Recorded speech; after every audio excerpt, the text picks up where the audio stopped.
سے ایک وحشتناک اونٹ جھانک رہا تھا۔ نہ میں نے کبھی اس کے سر جیسا سر، نہ ہی اس کی گردن جیسی گردن دیکھی تھی، اور نہ اس اونٹ کے دانتوں جیسے دانت دیکھے تھے۔ مجھے یقین ہو گیا کہ اگر میں نے اراشی کے پیسے نہ دیے اور اب ذرا بھی پسو پیش سے کام لیا تو وہ اونٹ مجھے زندہ نکل دے۔ نجران کے عیسائیوں کا ایک 20 رکنی وفد ایک مرتبہ رسول اللہ کی خدمت میں حاضر ہوا۔ آپ اس وقت مسجد حرام میں تشریف فرما تھے۔ آنے والوں نے آپ سے ملاقات کی، کچھ سوالات کیے، آپ نے جواب مرحمت فرمائے۔ کفار و مشرکین کی بڑی تعداد وہاں موجود، وہ لوگ یہ سارا منظر دیکھ رہے۔ سوال و جواب کا سلسلہ ختم ہوا تو رسول اکرم نے ان کو، نجران سے آنے والوں کو، اسلام کی دعوت دی اور ان کے سامنے قرآن پاک کی تلاوت فرمائی۔ تلاوت سنتے ہی ان کی آنکھوں سے اشک رواں ہو گئے۔ انہوں نے اسی وقت آپ کی دعوت پر لبیک کہا اور کلمہ پڑھ کر مسلمان ہوئے۔ جب یہ لوگ رسول اللہ کے پاس سے اٹھ کر جانے لگے تو ابو جہل ان کا راستہ روک کر کھڑا ہو گیا اور ان سے کہنے لگا، خدا تمہیں ناکام و نامراد کرے، تمہاری قوم کے لوگوں نے تمہیں یہاں اس لیے بھیجا تھا کہ تم اس شخص کے متعلق معلومات کرو، تحقیق کرو، پھر جا کر انہیں بتاؤ۔ ابھی تم ٹھیک سے بیٹھے بھی نہیں تھے کہ تم نے اپنا دین چھوڑ دیا اور اس کی تصدیق کر بیٹھے۔ مجھے تو تم سے زیادہ احمق اور جاہل کوئی نظر ہی نہیں آتا۔ وفد کے لوگوں نے کہا، تم ہمیں ہمارے حال پر چھوڑ، ہم نے وہ کام کیا جو ہمیں کرنا چاہیے تھا اور تم اپنے کام سے کام رکھو۔ یہ ٹکا سا جواب سن کر ابو جہل اور اس کے ساتھی اپنا سا منہ لے کر رہ گئے۔ الرحیق المختوم سیرت کی ایک زبردست کتاب ہے۔ اس کے صفحہ 146 پر حضرت انس سے روایت ہے کہ نبی کریم نے دعا فرمائی، یا اللہ، عمر بن خطاب یا عمر بن ہشام میں سے تیرے نزدیک جو زیادہ محبوب ہے اس کے ذریعے سے اسلام کو قوت عطا فرما۔ اللہ پاک نے یہ دعا قبول فرمائی اور حضرت عمر 616 میں مسلمان ہو گئے۔ الرحیق المختوم کے ہی صفحہ 144 پر ایک واقعہ مذکور ہے کہ ایک دن ابو جہل کوہ صفا پر حضرت محمد کے پاس سے گزرا تو بلا سبب آپ کو گالیاں دینے اور برا بھلا کہنے لگا۔ آپ خاموش رہے اور کسی رد عمل کا اظہار نہ کیا، جس نے اسے مزید سیخ پا کر دیا اور اس نے ایک پتھر اٹھا کے آپ کے سر پر دے مارا، جس سے خون بہنے لگا۔ پھر وہ خانہ کعبہ کے پاس قریشیوں کی ایک محفل میں جا کر بیٹھا اور اپنی حرکت پر شیخی مارنے لگا۔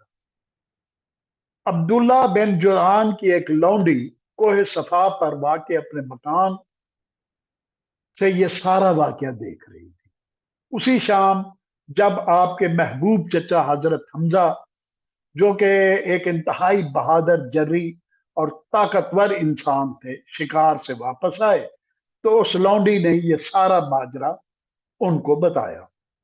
نبی پاک صلی اللہ علیہ وسلم کے سر مبارک کے زخمی ہونے کی خبر نے آپ یعنی حضرت حمزہ رضی اللہ تعالیٰ عنہ کو چراغ پا کر دیا اور آپ ابو جہل کو ڈھونڈنے نکلے۔ وہ اس وقت خانہ کعبہ میں موجود تھا۔ حضرت حمزہ نے اپنی کمان اس زور سے اس کے سر پر ماری کہ اس کا سر پھٹ گیا اور وہ لہو لہان ہو گیا۔ ابو جہل کے ساتھی حضرت حمزہ کو پکڑنے کے لیے امڑ آئے تو ابو جہل نے کہا کہ اس کو، حمزہ کو کچھ نہ کہو، کیونکہ میں نے واقعی اس کے بھتیجے کو بہت بری گالیاں دی تھی۔ اس کے بعد حضرت حمزہ دارالارقم میں نبی پاک صلی اللہ علیہ وسلم کی خدمت میں حاضر ہوئے اور کہا، بھتیجے، میں نے ابو جہل سے تمہارا بدلہ لے لیا ہے۔ یہ بات سن کر نبی کریم نے فرمایا، چچا جان، مجھے زیادہ خوشی اس وقت ہوگی جب آپ ایمان لے آئیں گے۔ یہ بات سن کر حضرت حمزہ اسی وقت کلمہ پڑھ کر ایمان لے آئے۔ یہ بھی 616 کا واقعہ ہے۔ حضرت عمر بھی اسی سال اسلام لائے تھے۔ ان دونوں کے اسلام لانے سے رسول کریم کی دعوت کو زبردست تقویت حاصل ہوئی اور اس کے بعد مسلمان کھلم کھلا خانہ کعبہ میں عبادت کرنے لگے۔ جب نوبت یہاں تک آئی تو ایک دن ابو جہل نے اپنے ہم خیال قریشیوں سے مخاطب ہو کر کہا، محمد ہمارے دین میں عیب نکالتا ہے، ہمارے آباء و اجداد اور معبودوں کی توہین کرتا ہے، اس لیے میں عہد کرتا ہوں کہ کل ایک بھاری پتھر لے کر بیٹھوں گا اور جب محمد سجدہ کرے گا تو اس پتھر سے اس کا سر کچل دوں گا۔ جب صبح ہوئی تو وہ ایسا ہی پتھر ڈھونڈ لایا اور انتظار میں بیٹھ گیا۔ رسول اللہ حسب عادت آئے اور نماز میں مشغول ہو گئے۔ جیسے ہی آپ سجدے میں گئے، ابو جہل نے پتھر اٹھایا اور آپ کی طرف بڑھا۔ جب وہ آپ کے قریب ہوا تو اس کے بازو شل ہو گئے اور جسم سن ہو گیا۔ وہ شکست خوردہ حالت میں لوٹا، اس کا رنگ فک تھا اور وہ ایسا مروب تھا جیسے اس کے دونوں ہاتھ پتھر سے چپک گئے ہوں۔ وہ بمشکل اپنے ہاتھوں کو آزاد کرا کے پتھر کو پرے پھینک سکا۔ قریش کے لوگ اس کے پاس آئے اور پوچھنے لگے، ابو الحکم تمہیں کیا ہوا؟ اس نے کہا، میں جب پتھر لے کر محمد صلی اللہ علیہ وسلم کے قریب پہنچا تو اچانک ایک عفریت میرے آڑے آ گیا۔ خدا کی قسم میں نے کبھی کسی بلا کی کھوپڑی، گردن اور دانت اس طرح کے نہیں دیکھے جو مجھے کھانا چاہ رہی تھی۔ جب ابو جہل خود نعوذ باللہ آپ کو ہلاک کرنے میں ناکام ہو گیا تو ایک دن اس نے دار الندوہ میں قریش کے زعماء سے خطاب کرتے ہوئے کہا، ہمیں چاہیے کہ ہم ہر قبیلے سے ایک کبھی جوان کو منتخب کریں اور ان میں سے ہر ایک جوان کو ایک تیز تلوار دیں۔ وہ سب کے سب بیک ضرب رات کو سوتے وقت حضرت محمد کو قتل کر دیں۔ جب وہ اسے اس طرح قتل کریں گے تو ان کا خون مختلف قبائل میں بٹ جائے گا۔ پھر ممکن نہیں کہ بنو ہاشم قریش کے سارے قبیلوں سے جنگ کریں، تب وہ مجبوراً دیت لینے پر راضی ہو جائیں گے اور ہم ان کو دیت دے دیں گے۔ لہٰذا سارے شرکائے محفل اس پر تیار ہو گئے، لیکن اللہ تعالیٰ نے وحی کے ذریعے آپ کو قریش کے اس منصوبے سے مطلع کر دیا۔ آپ نے اپنے بستر پر حضرت علی کو اپنی حضرمی چادر اڑا کر سلا دیا اور خود حضرت ابوبکر صدیق کے ساتھ غار ثور اور پھر یثرب کو ہجرت کر گئے۔ ایک سال تک رسول کریم مدینہ میں دین اسلام کی تبلیغ و توسیع کے لیے قدر اطمینان سے کام کرتے رہے۔ اس دوران بہت سے اہم واقعات ہوتے رہے جن سے ابو جہل کو پتہ چلتا رہا کہ مسلمان مدینے میں طاقت پکڑتے جا رہے ہیں۔ آخر ابو جہل نے اپنے ازلی ابدی دشمنوں کو ہمیشہ کے لیے ختم کرنے کے لیے مسلمانوں سے فیصلہ کن جنگ لڑنے کا فیصلہ کیا اور 1000 کفار مکہ کا لشکر لے کر مدینہ منورہ پر حملہ کرنے کے لیے بڑے تکبر اور نخوت کے ساتھ نکلا۔ کفر و اسلام کا پہلا معرکہ بدر کے میدان میں ہوا، جسے اللہ تعالیٰ نے یوم الفرقان کے نام سے موسوم کیا۔ جنگ بدر میں مسلمان 313 اور کفار 1000 تھے۔ ابو جہل کو اپنی کثرت فوج اور اسلحہ کی برتری پر بہت گھمنڈ تھا اور اس کا خیال تھا کہ وہ مسلمانوں کی مٹھی بھر فوج کو، جس کے پاس اسلحہ بھی نہیں ہے، چند گھنٹوں میں کچل کر رکھ دیں گے اور محمد صلی اللہ علیہ وآلہ وسلم اور اس کے ساتھیوں کا نام و نشان مٹا دیں گے۔ بدر کے لیے روانگی سے پہلے مکہ کے سردار، جتنے بھی سردار اس وقت تھے مختلف قبائل کے، مل کر بیت اللہ گئے اور کعبے کے غلاف کو پکڑ کر یہ دعا کی، اے خدایا اس لشکر کی مدد کر جو دونوں لشکروں میں سب سے اعلیٰ ہو، جو دونوں گروہوں میں سب سے معزز ہو، جو ہم میں سب سے بہتر۔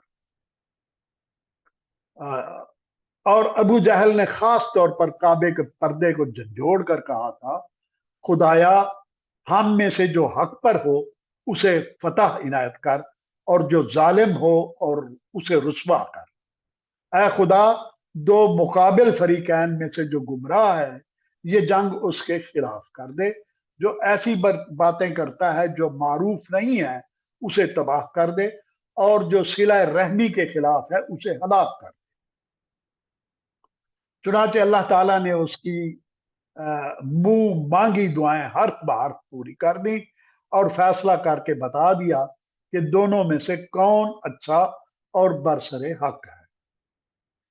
روایات میں آتا ہے کہ جب بدر کا معرکہ سرگرم ہوا تو رسول اللہ صلی اللہ علیہ وآلہ وسلم کی زبان سے دعا کرتے ہوئے یہ الفاظ نکلے: اے اللہ، یہ باطلان قریش کیل کانٹوں سے لیس ہو کر غرور و نخوت کے ساتھ یہاں آئے ہیں تاکہ تیرے رسول کو جھوٹا ثابت کریں۔ اے اللہ، تیری نام لیوا یہ مٹھی بھر جماعت اگر آج ہلاک ہو گئی تو روئے زمین پر تیرا اطاعت گزار اور نام لیوا کوئی باقی نہ رہے گا۔ پھر آپ نے اپنے ہاتھ میں مٹھی بھر خاک لی اور اس کو مشرکین کی طرف پھینکتے ہوئے کہا: شاہت الوجوہ، یعنی ان کے چہرے بگڑ جائیں۔